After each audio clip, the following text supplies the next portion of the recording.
Hello everybody, this is John with another installment of Think Culture, and today I want to talk a little bit about Petrarch, who's one of my favorite historical figures. He's an Italian. He lives, I think, from 1304 to 1374, something like that. And he's associated with the Renaissance. He's considered to be a father of the Renaissance. The concept of the Renaissance in general is a broad and complex one. It's not unproblematic. Historians, they've debated about the significance and scope of the Renaissance, and sometimes whether or not there was a Renaissance at all. But I think that if we grant the concept of the Renaissance historiological validity, that despite its complexity, spanning hundreds of years, featuring maybe a dozen countries, dozens of great thinkers, that we can nevertheless identify, as with all historical transformations, in the Renaissance a kind of single philosophical impulse that underlies it. And I think we can call that humanism. Petrarch is regarded not only as the father of the Renaissance, but the father of humanism. And I think there's an important reason that the two of these things are connected. And again, remember that Renaissance means rebirth. That's also going to be important here, because even in the name Renaissance, I think there's this kind of temporal dynamics included that that we can associate with Petrarch and the humanist tradition, as I'm about to explain how I think about it. But anyway, I think that it's important for us to understand in the concept of humanism, not it is associated with secularism and secularization, but I think it doesn't, we have to understand that this doesn't mean any kind of atheism or diminution of the significance of the church or any kind of confrontation with the Christian worldview, but instead a kind of emphasis and renewed focus on the human, on earthly affairs, and most crucially, I think, because it's sort of the fundament of this kind of new humanism, with the temporal and with temporality, and a new kind of experience of and perception of time, specifically historical time, and that this determines the whole content and meaning of humanism that pervades the Renaissance and continues on even to today.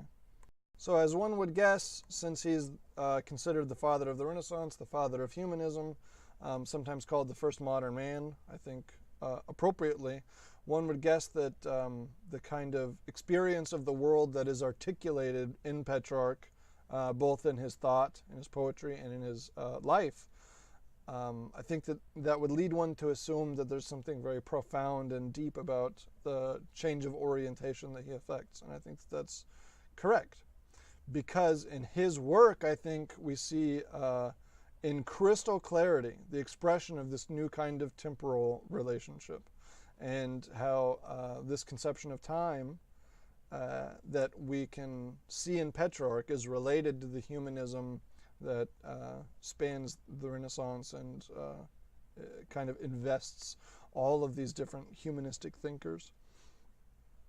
Petrarch experiences his present moment as in crisis. That's what's really important for me. He was keenly interested in history, and he viewed the present time, his present time, as having been cut off in some significant way from its own past. The Italian landscape was littered with the ruins of antiquity. They'd been neglected, they were falling apart, they were dilapidated, and they had become unintelligible. And these ruins were for Petrarch something like the material signs of time, suspending the kind of identity of the present with itself, a kind of principle of identity, by showing concretely the way that the past imbues the present. It juts into the present. And that no matter how much we try to forget it, no matter how much we neglect it, no matter how much destruction it endures, the present is not simply present. The present is always inscribed into the past. So he sees the world around him as forming a mirror, both of the self, himself, and of the world and his historical moment. The present world he inhabits, as well as the souls of men, had all been severed from their rightful legacy and their rightful inheritance of this kind of tradition. And in so doing, they've lost any kind of self-understanding. Petrarch mourns this loss in many of his letters. He says things like, "For today, who are more ignorant about Roman affairs than we Roman citizens?" This is tragic for him. He was intensely aware that something important about the present, something essential to the present, had been lost by its having lost contact with its own past. The Romans, the Italians, had become clueless about who they were and what it meant to be who they are. And for this reason, Petrarch inverts the traditional medieval conception of antiquity, where they tended to think of antiquity as a kind of dark age because it's absent the light of Christ. And he instead refers to the Middle Ages as a dark age because of this sort of confusion about the self, about who they are, and this kind of being lost in a historical vacuum. So he refers to the Middle Ages as the Dark Ages, and he coins the term. He becomes obsessed with antiquity. He compiles an unheard of, at this point, personal library, and he curates it, and he curates these books. He engages in philological analyses of all these texts. He tries to make the translations better. He tries to restore various texts. He does corrections, and there's extensive marginalia throughout these books. In addition to his own work and legacy, even his personal library and the things that he collects go on to influence his successors in the Renaissance. He also actually engages in extensive correspondence with the dead. This is one of the really interesting things about Petrarch. His letters on familiar matters, for example, is dedicated to Socrates. And he wrote letters to people like Cicero and Homer. One of his most important works, Meum Secretum, his secret book, consists of a long dialogue between himself and St. Augustine. He's trying to retrieve antiquity and restore these thinkers to their proper dignity and respect. He's trying to give them back a voice and a kind of trans-historical vitality. The Middle Age had viewed all these people as, not St. Augustine, but they viewed figures from antiquity largely as like blasphemous heathens, and so they were forgotten. But Petrarch collects and he curates these works, and he argues that these thinkers were in fact great thinkers who discovered a lot, and that although Christ had not yet appeared when they wrote, and so they didn't know the true faith consequently, they nevertheless discovered a great deal, and in many ways kind of seem to presage ideas that you find in Christianity. In his view, and in this view and in many others throughout the Renaissance, we see expressed this thought that comes from him that knowledge is historically contingent. And realizing that the present had lost contact with its own past, a contact of which he's trying to restore, Petrarch starts to move Europe out of the Dark Ages and into modernity. He teaches us that the future is dependent upon our retrieval of the past and our reception of our own history and the self-understanding that is engendered through this excavation of our own past and consequently ourselves. Concerned for the future, too, Petrarch often spoke directly to those who would follow him. He wrote a letter to posterity, for example, a genre that doesn't become popular until long after he dies. And it's filled with a description of things like being crowned the laurel for poetry, interestingly, rather than descriptions of things like him having become a cleric, accomplishments in the Christian world. So he's focused on the various accomplishments and accolades that you can associate with a kind of symbolic earthly mortality, rather than simply worrying about, the Christian afterlife. He wrote of the destruction of the books of antiquity, saying that this destruction is a shame of failing to cultivate our own talents, which thereby deprives the future of a legacy, He sees time is so thoroughly intermingled in ways like this that he even says things like, "You will wish me to have told you," when he writes a letter to Homer, for example. He differs from previous thinkers thinking about time because, they tend to think of the present, for example, as distended between a past and a future.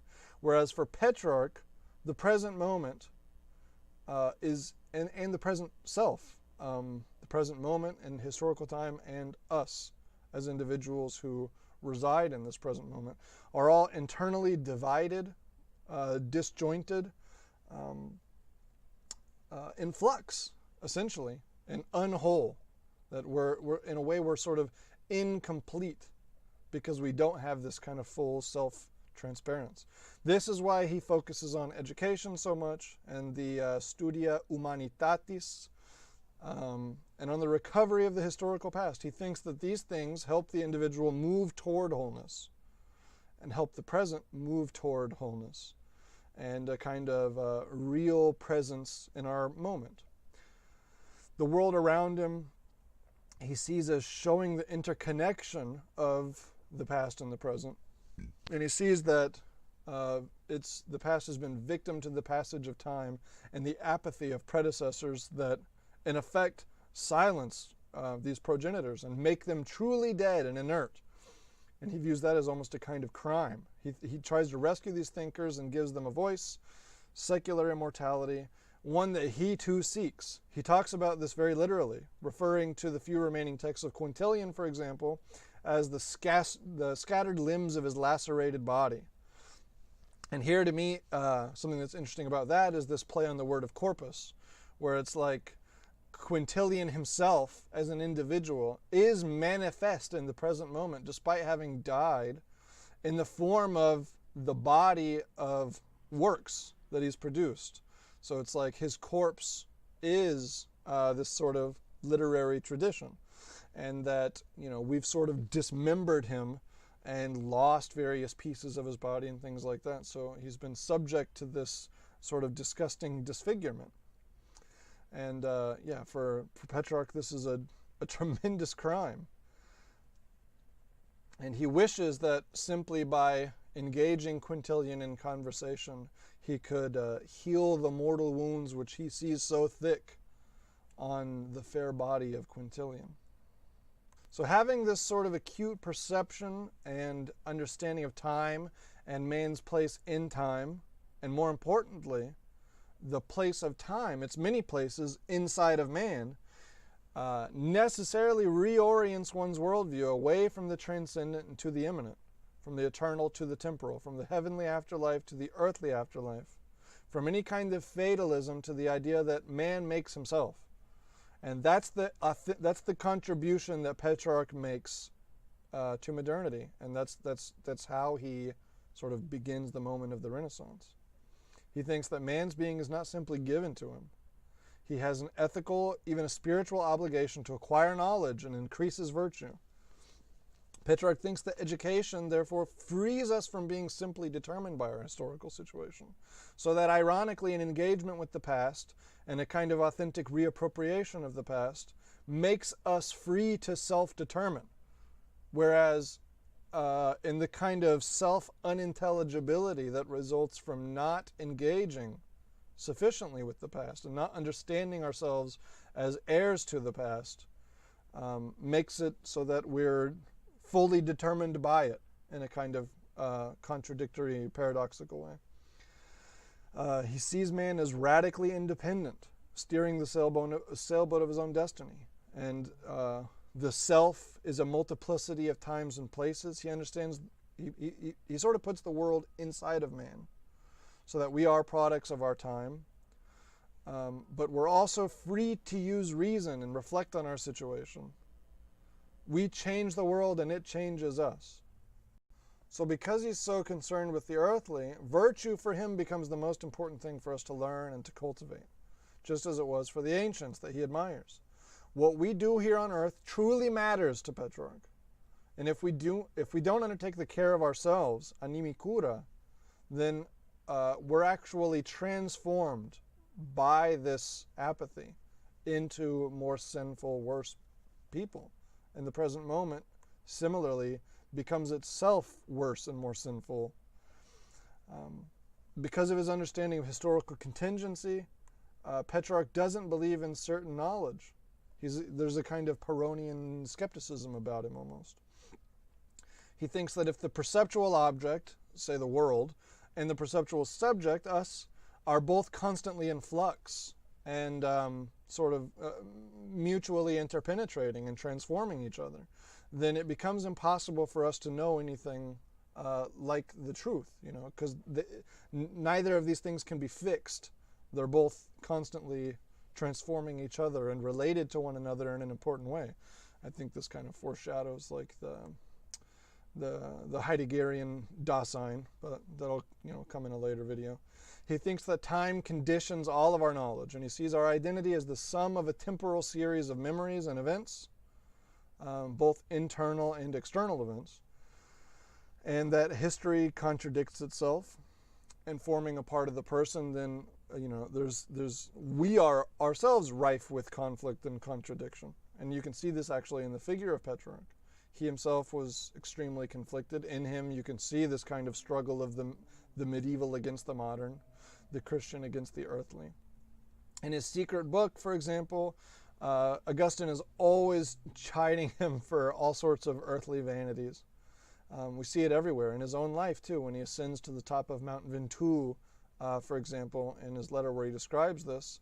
He climbs the mountain, he's awed by its beauty, and then he comes to a random page in the Confessions. He opens it up, and he finds Augustine criticizing exactly this kind of behavior, and his mood is suddenly transformed, and he becomes sour. This happens constantly with him. He also criticizes natural science because he thinks that it doesn't help us lead happy lives in any way. And for him, that is the utmost important thing, contrary to the traditional medieval view of eternal life being far more important than earthly life. He thinks earthly life is the most important, or at least he there's a kind of reinvigorated interest in how we live our lives in the present moment. So that's why he focuses on things like virtue and whether we live a happy life. And if science doesn't help us do that, then he thinks that it's sort of trivial. For him, writing becomes extremely important because it functions as a way of kind of attempting to establish a unity of selfhood and to learn and be self-transforming. He engages in autobiography not because, as was traditional, he thinks he's a great man or something. He specifically says, "I'm ill, who does not know it?" which again, kind of foreshadows like a sort of Hamlet or something. And it's not because he thinks his life is in danger or anything like that, but he says that his book of experience can serve as lessons on virtue and on the vicissitudes of faith to himself and for others who come after him, even those separated from him by an abyss of time. He views philosophy as being something that has to be concerned with the moral, and it's got to be compelling. He criticizes Aristotle, for example, for not being very persuasive. He hates the Averroists and the Neo-Aristotelians. That's the scholastics, sort of the dominant philosophy of his time, in general, because he thinks that they're dependent on the syllogism and they focus on things that are very trivial. He cites the story of Diogenes being proven by an interlocutor not to exist. And Petrarch seems to think that logic is always operating at this level of ridiculousness. He thinks that it's at worst a child's game that he compares to odds and evens, and at best a helpful tool that should definitely not be pursued for its own sake. He thinks that we read books in order to uncover our true self as his inner virtue and reason, and he views humanity as the only proper object for philosophy. For him, freedom is not an impediment to goodness and the eternal life, but is the basis of it, because he has this kind of renewed focus on the earthly. His destiny, man's destiny, Petrarch understands as being cultivated by man himself. And he questions things like, do we so far suspect everything to be fortuitous that we leave no room for reason? So in Petrarch, we get a kind of renewal of the importance of reason, specifically like moral reason for these reasons. He thinks that man has no access to truth, capital T, except in this sort of general faith in Christ. To me, one of the things that's really cool about him is this kind of Pyrrhonianism. He writes in his self-portrait, quote, "I throw myself into the embrace of doubt instead of truth. I do not believe in my faculties, do not affirm anything, and doubt every single thing, with the single exception of what I believe it's a sacrilege to doubt." So to him, everything becomes subject to the light of reason. Everything should be subject to doubt. And we're involved in a kind of becoming whole and becoming self-transparent through a reckoning with the past, the historical past, our own personal past, etc. and that education and the edification of our moral faculties is of utmost importance. Our lives are important. Our progeny, their lives are important. The historical process, a kind of continuity of it, a self-understanding that's full and rich. These are the things that Petrarch is concerned with, and that's how I think he gives birth to modernity. And I think that the present moment is characterized similarly by a kind of lack of self-understanding and a lack of understanding about our norms and institutions and mores, and that we've become unintelligible to ourselves in important and serious ways that I think calls for a same kind of renewal of the contract of us with the dead and with the unborn. Anyway, so that's my discussion of Petrarch. I hope it was interesting at the very least. That's the episode. Remember, do not simply react, but think culture. I'm John. See you later.